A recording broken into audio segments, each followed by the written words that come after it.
Je crois que la question de la vérité en science qui va nous intéresser est évidemment abyssale. Elle est presque outrageusement inatteignable. Les réponses sont souvent crispées, parfois chacun se croit détenteur de la seule réponse possible, sans même prendre le soin d'interroger profondément la question. Et pourtant, il me semble que si l'on se contentait de s'en tenir à une analyse de la problématique elle-même, sans esquisser un élément de réponse, on s'enfermerait certainement dans un jeu rhétorique plus dangereux encore que celui d'un élément d'interprétation aussi évidemment lacunaire soit-il.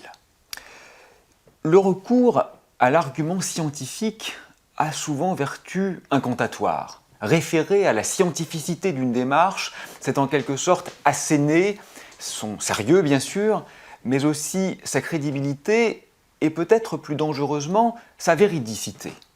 Pourquoi? Qu'en est-il?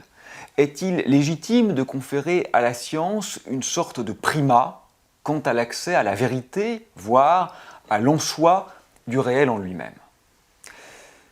Nous sommes, pour le meilleur et pour le pire, en France, au pays de Descartes.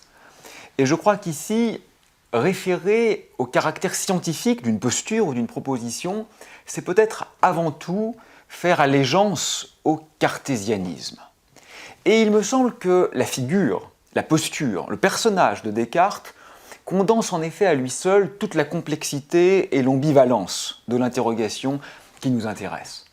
Parce que Descartes, évidemment, c'est le philosophe des philosophes, c'est la merveille d'intelligence pure, c'est la subtilité absolue de cette pensée comme infiniment raffinée et délicate. Je rangerai les méditations métaphysiques peut-être aux côtés des séries de Deleuze, des propositions de Spinoza et des derniers dialogues de Platon dans mon petit écrin des merveilles de la philosophie. Et pourtant, en contrepoint, Descartes, ne l'oublions pas, c'est aussi l'inventeur de cette terrible, presque ignominieuse, proposition ou hypothèse des animaux-machines, de ces vivants réifiés qui seraient dénués finalement d'intellect et peut-être même de sensations. J'ai envie de dire qu'il eût suffi à Descartes de poser son regard, ne serait-ce qu'un court instant, sur un chien, un chat, de croiser ses yeux dans l'intimité d'un moment partagé pour se rendre compte finalement, et sans même avoir besoin de recours à des expériences scientifiques, du caractère caduc de son hypothèse. Mais ceci n'advint pas.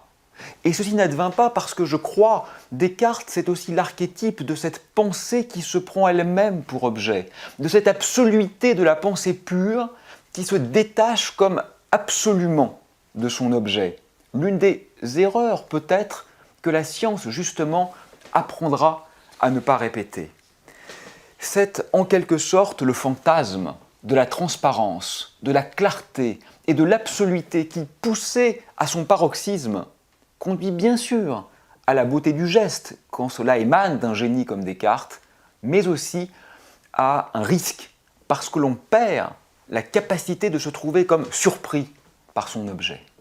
Descartes finalement c'est l'inventeur du doute, un doute extraordinairement fécond, un doute érigé en méthode, un doute qui va lui permettre de remettre en cause une histoire philosophique peut-être parfois trop certaine de son bon droit.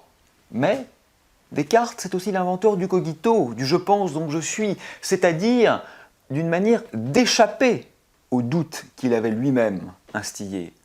Et, alors je ne vais bien sûr pas juger Descartes, ça serait arrogant et ridicule, mais je dirais que, de mon point de vue, Descartes doutant est, au moins du propos qui nous intéresse, peut-être plus pertinent, plus intéressant, plus éloquent que Descartes finalement, trouvant une solution et n'osant pas peut-être pousser jusqu'au bout, jusque là où les choses commencent à devenir obscures ou incertaines, sa position de doute.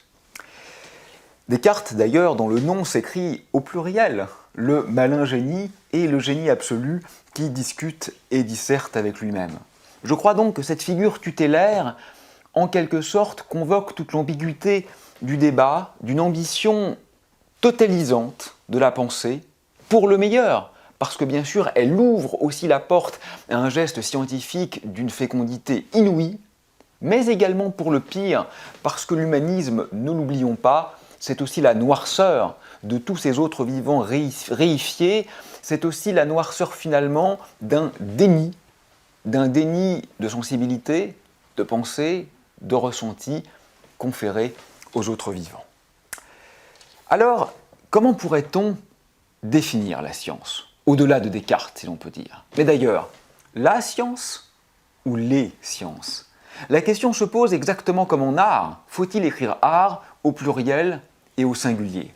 Cette question fut abondamment étudiée, et je crois qu'il est notable que Charles Batteux, homme d'église du XVIIIe siècle, soit finalement l'un des premiers à oser écrire art au singulier.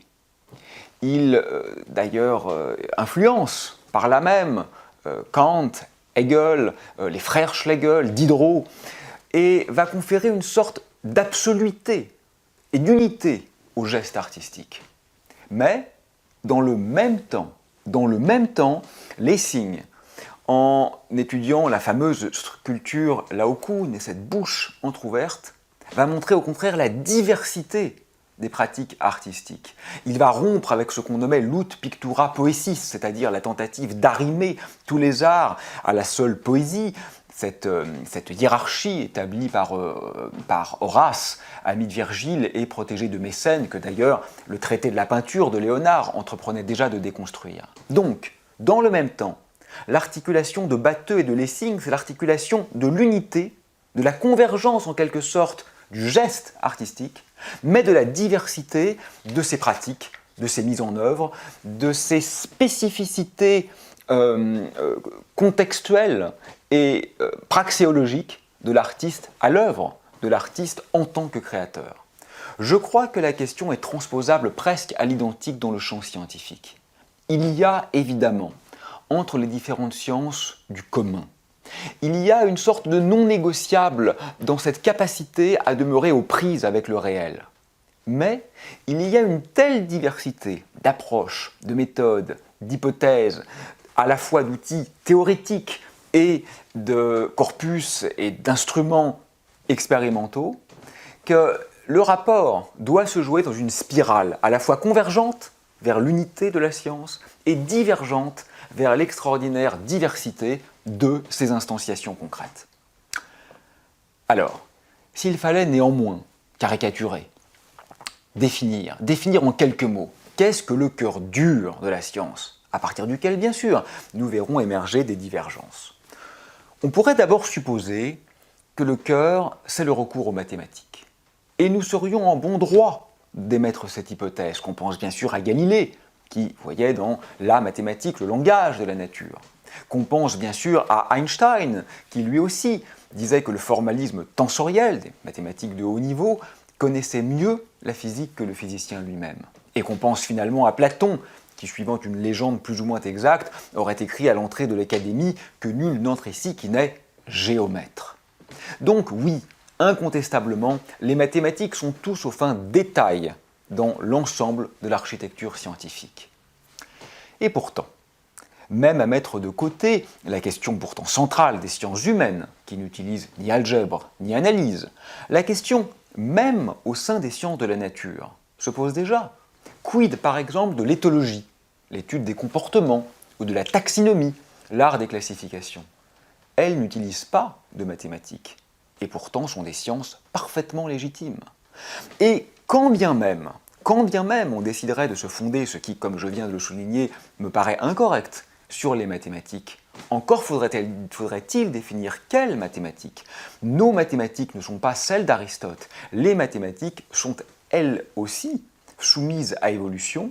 Les lois de la logique, la théorie des ensembles qui les fondent, ont bien évidemment été amendées au cours de l'histoire.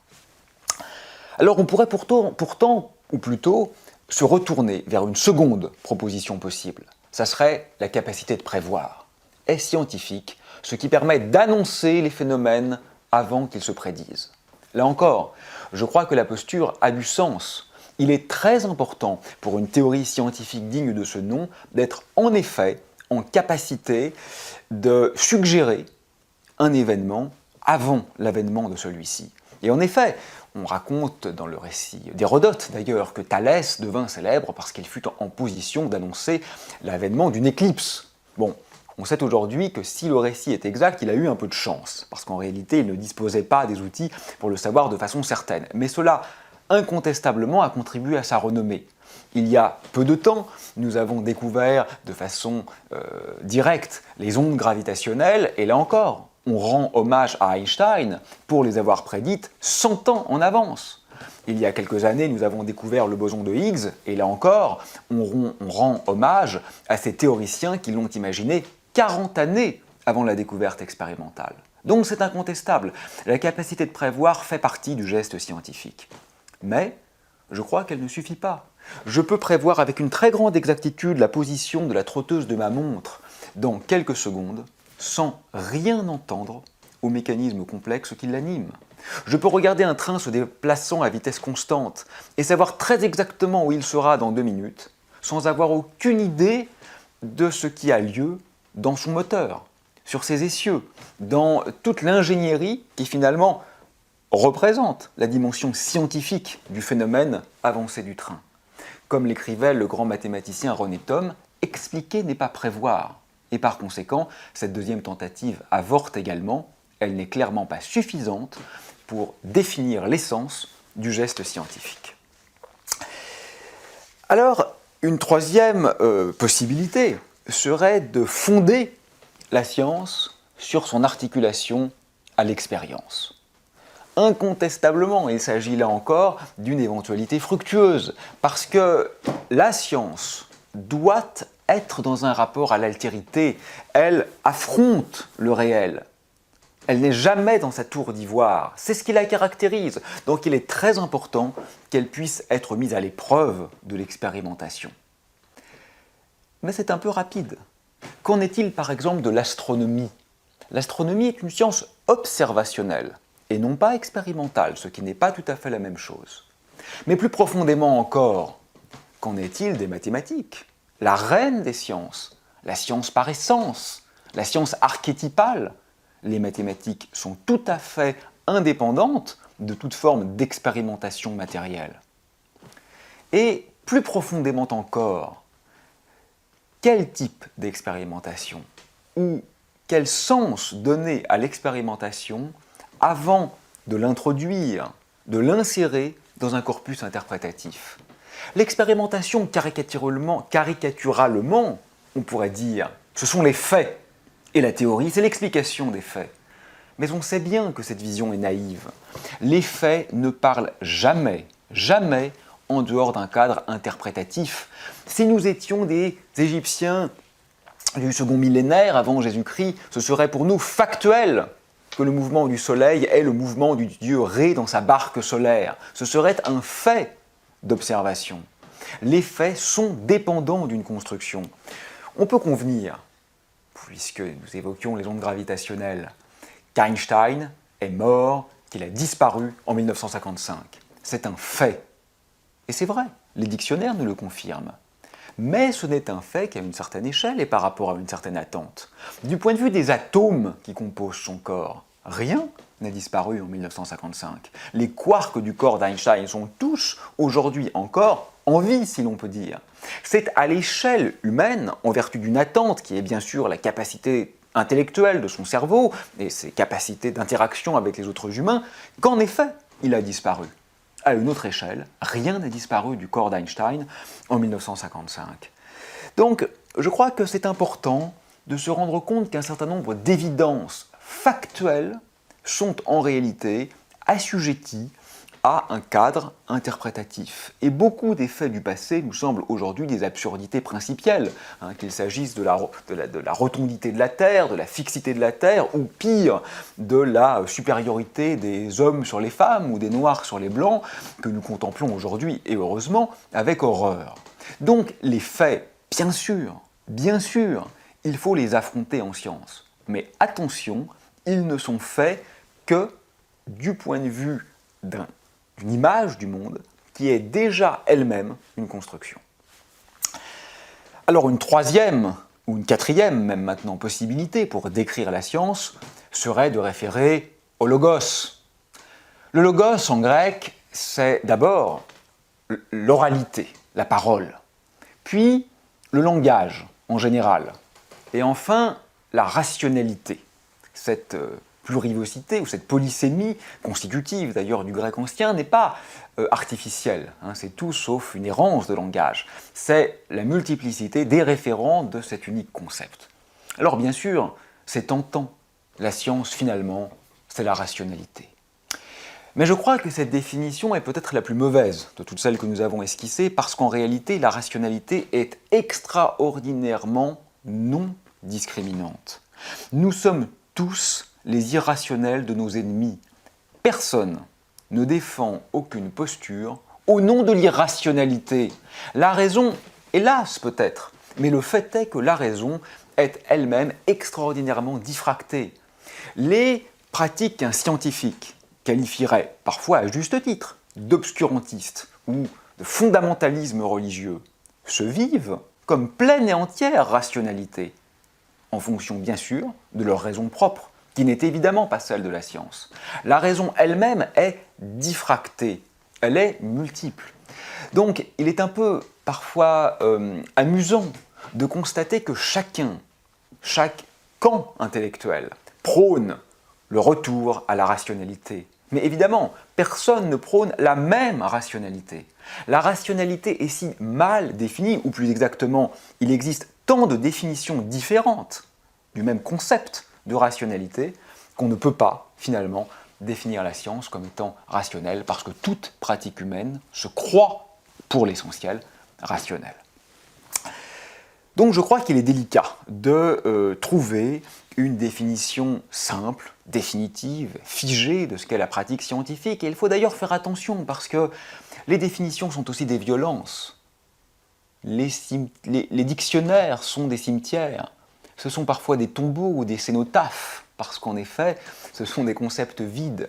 Laissons peut-être un peu de latitude, un peu de marge dans le système. Laissons le concept se développer dans une certaine plurivocité.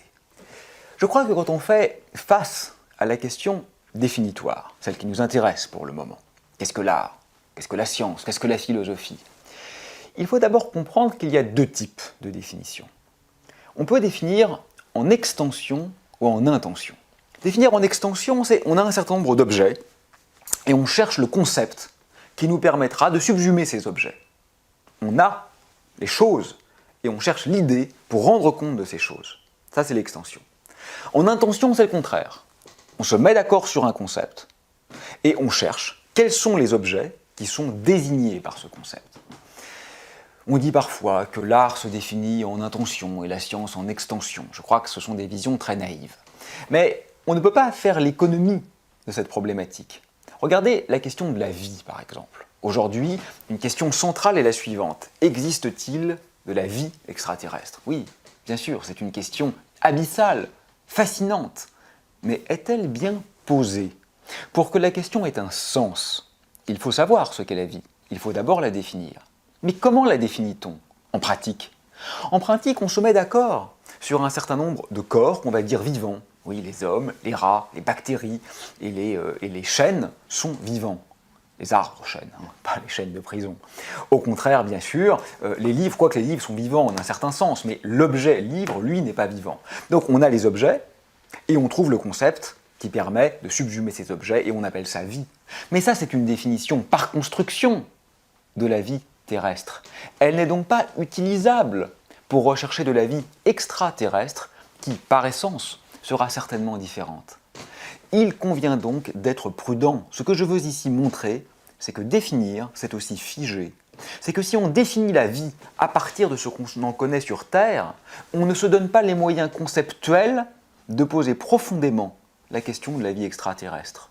De même, pour en revenir à ce qui nous intéresse aujourd'hui, si l'on tente d'enfermer la science dans une définition trop stricte ou trop rigoureuse, alors on en risquerait de lui interdire les évolutions qui sont structurelles, parce que la science, c'est une pensée dynamique, parce que fort heureusement, la science ne se pratique pas aujourd'hui comme elle se pratiquait à l'époque de Galilée. Et cette évolution fait partie du jeu, trouver les règles fait partie du jeu. Il faut absolument garder cette latitude.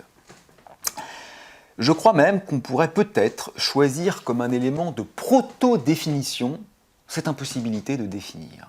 Il y a là quelque chose qui échappe à toute capacité de mise en mots simple, radicale et immuable. Je crois que ce qui caractérise avant tout le geste scientifique, parce qu'après tout quand même, après toutes ces définitions insatisfaisantes, il faut bien que je me lance et que je tente d'aller vers une définition un peu satisfaisante. Donc je crois qu'une définition un peu satisfaisante serait finalement celle d'une tension.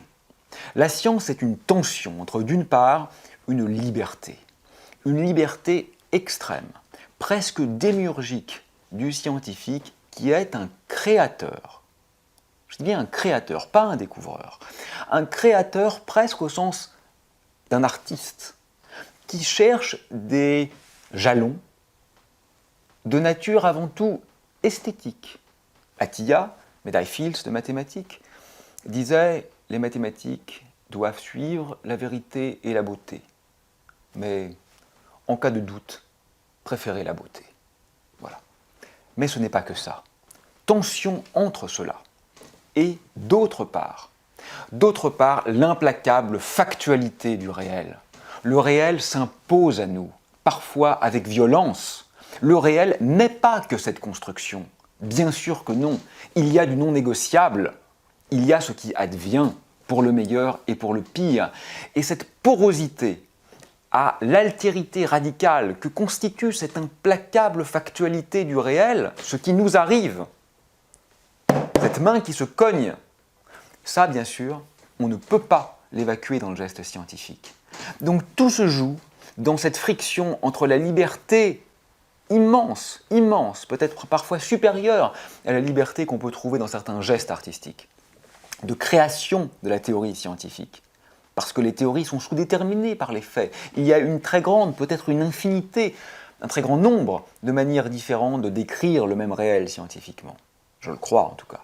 Et d'autre part, la factualité du réel qui n'est pas négociable et qui s'impose à nous. La nature, et c'est sa grâce, c'est sa beauté, n'est pas que le reflet de nos fantasmes.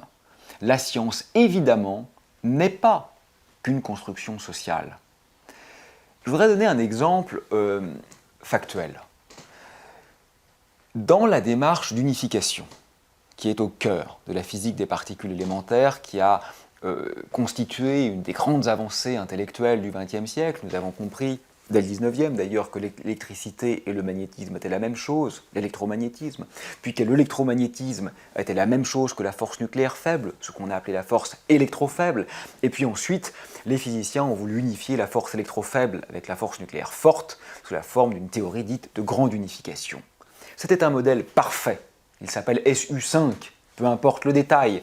Ce modèle était tellement élégant, tellement prédictif, tellement séduisant, tellement mathématiquement bien défini que sa véridicité ne faisait pratiquement pas question. Il fut néanmoins mis à l'épreuve de l'expérience. Et il fut infirmé. Ça ne marche pas. La nature, naturus, au féminin natura, du verbe latin nascor, sa racine, ce qui est en train de naître, sur le point de naître, le processus même de naissance, la nature, c'est la surprenante, par définition.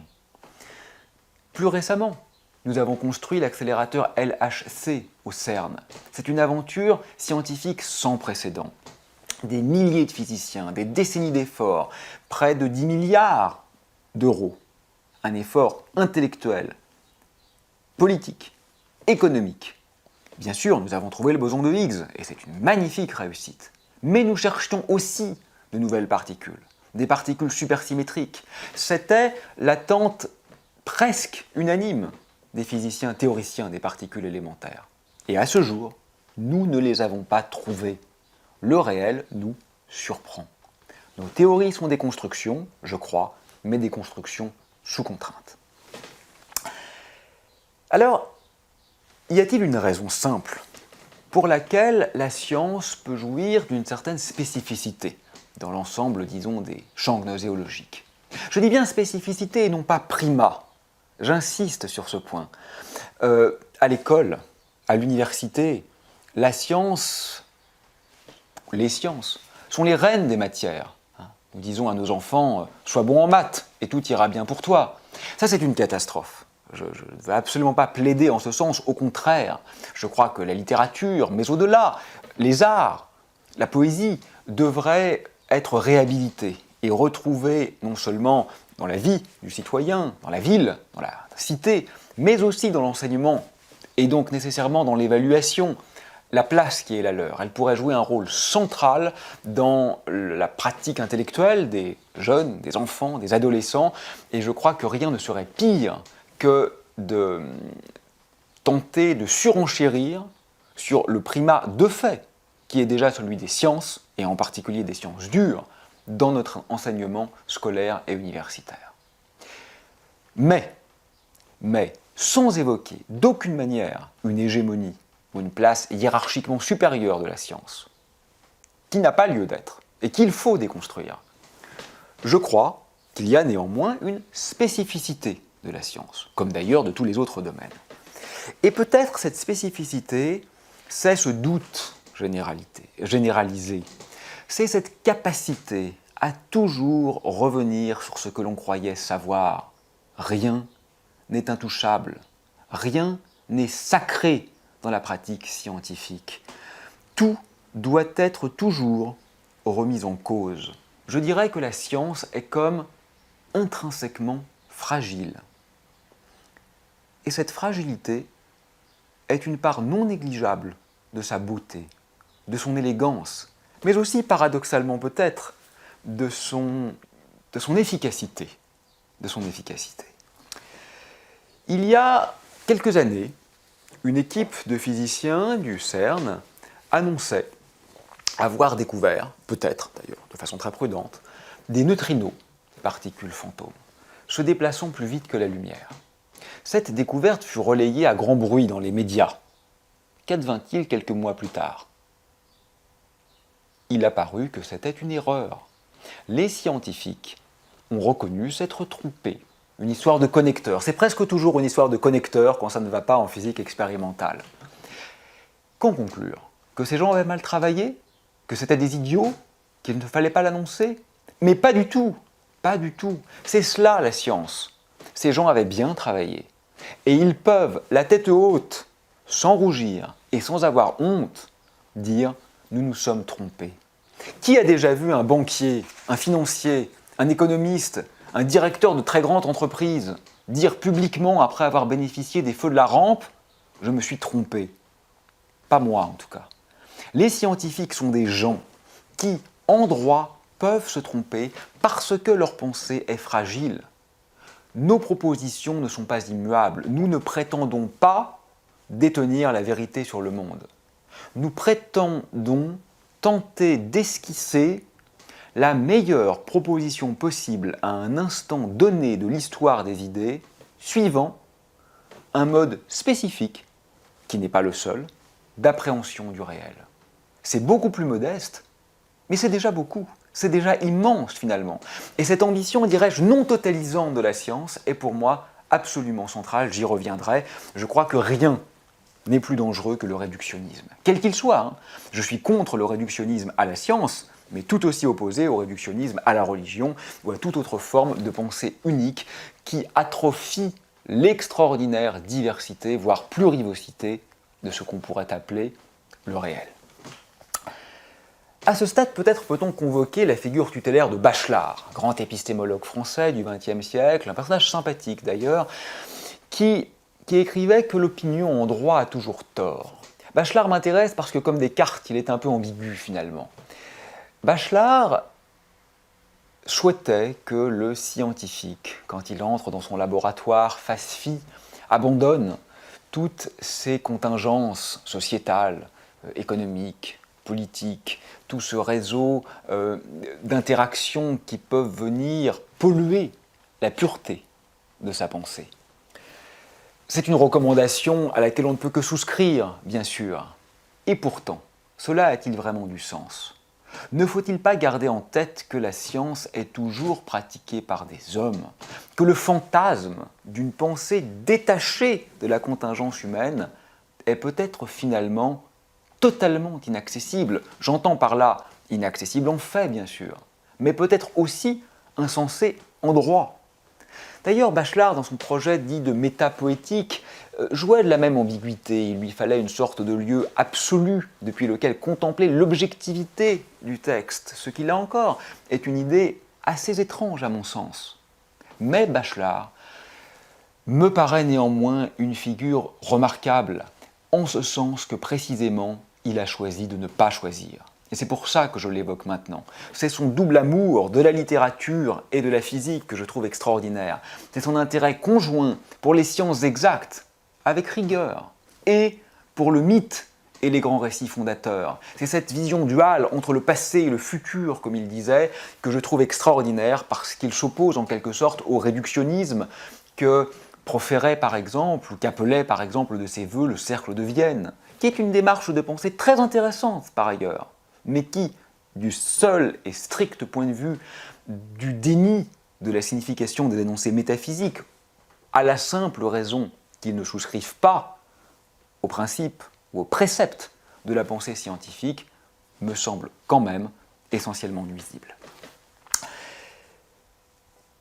La science comme mode d'accès au réel.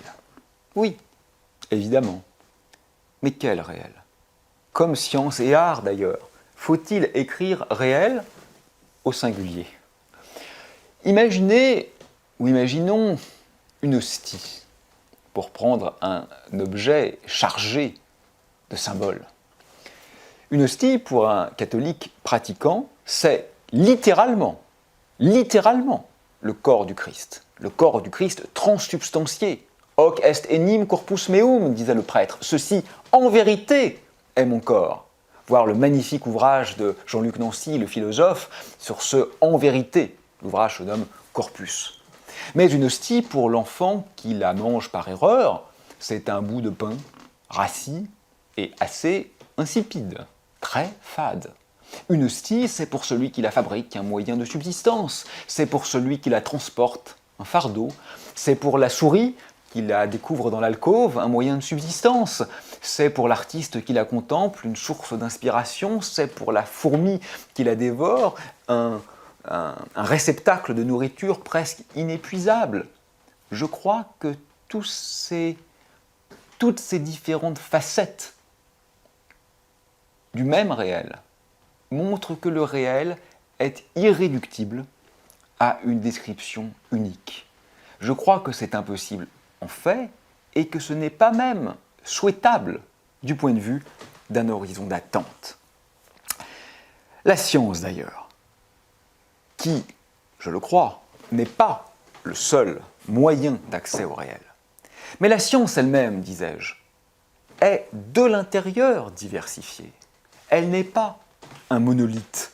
De l'histoire byzantine aux mathématiques pures, de la microélectronique de surface à la théorie des cordes, de la cosmologie primordiale à l'étude de l'archéologie égyptienne, la science est fondamentalement diversifiée dans ses attentes, dans ses méthodes, dans ses objets.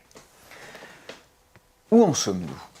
Le scientifique contemporain est-il l'héritier du philosophe, voire du poète de la Grèce ancienne? C'est une question obsédante à laquelle, bien sûr, je n'ai pas la réponse. Sommes-nous en continuité ou en rupture avec les grands mythes? Sommes-nous en train d'écrire un nouveau mythe? Ou bien, depuis, disons, la coupure galiléenne, avons-nous radicalement changé de rapport au monde et sommes-nous maintenant, enfin, dans quelque chose qui touche à la concrétude et à l'en-soi du réel? La question est complexe. Les poètes de la Grèce antique, les Aèdes, Hésiode par exemple, extraordinaire théogonie qui dessine à la fois la naissance des dieux et des éléments, ou de chaos, naissent Gaïa, Tartare, Eros. Tartare, c'est mon préféré, ce lieu que même les dieux craignent. Hésiode donc, et les autres poètes de cette époque, étaient les maîtres de la mosaïque, c'est-à-dire qu'ils cherchaient à recomposer le réel à partir d'un socle commun de connaissances. Le poète ne pouvait pas dire n'importe quoi. Il y avait du non négociable, il connaissait le rôle des naïades et la liste des Néréides, mais il était autorisé à de petites variations à partir de cette pensée commune.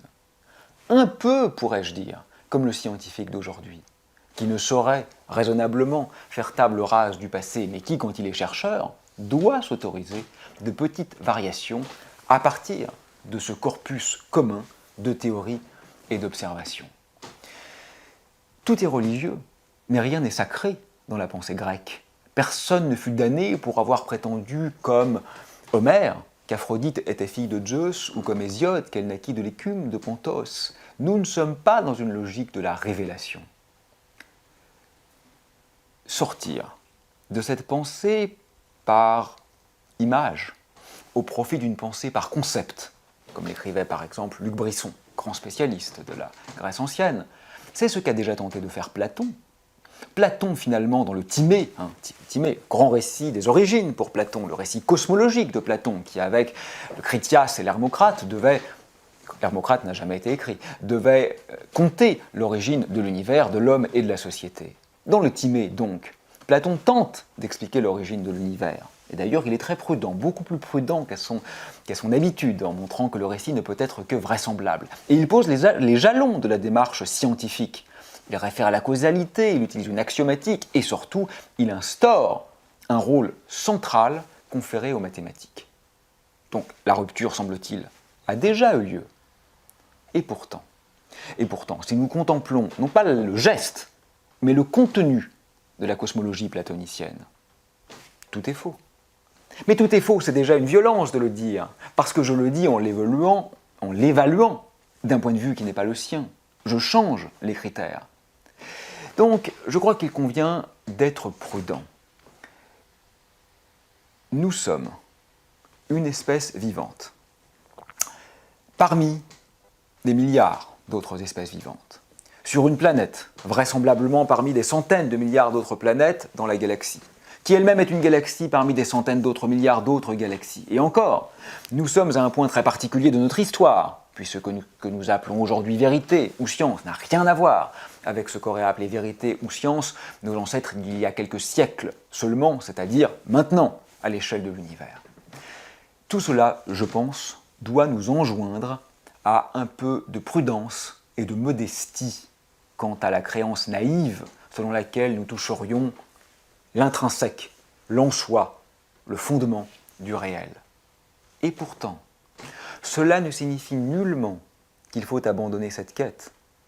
Tout au contraire. Comme l'écrivait Steven Weinberg, très grand physicien du XXe siècle, le geste scientifique aussi, et ça c'est moi qui l'ajoute, dérisoire, et parfois même pathétique soit-il, demeure peut-être l'une des rares activités humaines qui portent notre réflexion au-delà du niveau de la farce et lui confère, disait-il, un peu de la dignité de la tragédie.